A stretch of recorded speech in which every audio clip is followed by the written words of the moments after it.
Class 12th subject psychology. आज का हमारा टॉपिक है the nature of the intelligence. बुद्धि की प्रकृति या उसका स्वरूप, यानी बुद्धि की प्रकृति क्या है तथा उसका स्वरूप किस तरीके से होना चाहिए।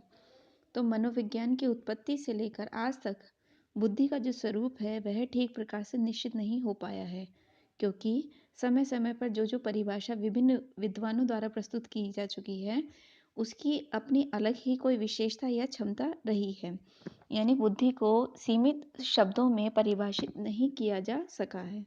अतः आज तक कोई भी ऐसी उपलब्ध सामग्री नहीं है जिसके आधार पर हम बुद्धि की प्रकृति या उसके स्वरूप को निश्चित आकार दे पाएं।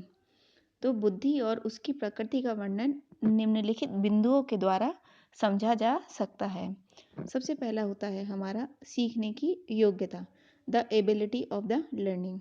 यानी बुद्धि क्या है हमारी? एक सीखने की योग्यता है।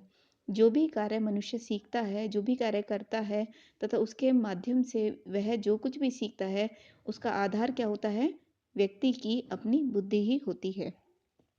तो भारतीय मनीषियों तथा ऋषियों ने ज्ञान को जीवन का एक मुख्य साधन तथा एक साध्य माना है।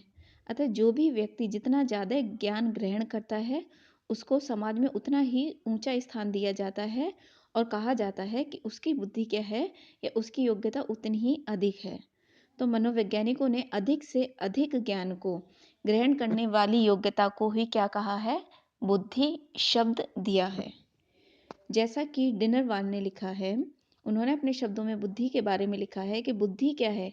सीखने या उससे अनुभव से लाभ उठाने की एक क्षमता होती है। तो बुद्धि को उन्होंने क्या कहा है कि बुद्धि कोई भी कार्य को सीखने या कार्य से जो भी अनुभव प्राप्त होते हैं उससे जो हमको लाभ मिलता है वही योग्यता हमारी क्या कहलाती है? बुद्धि कहलाती है।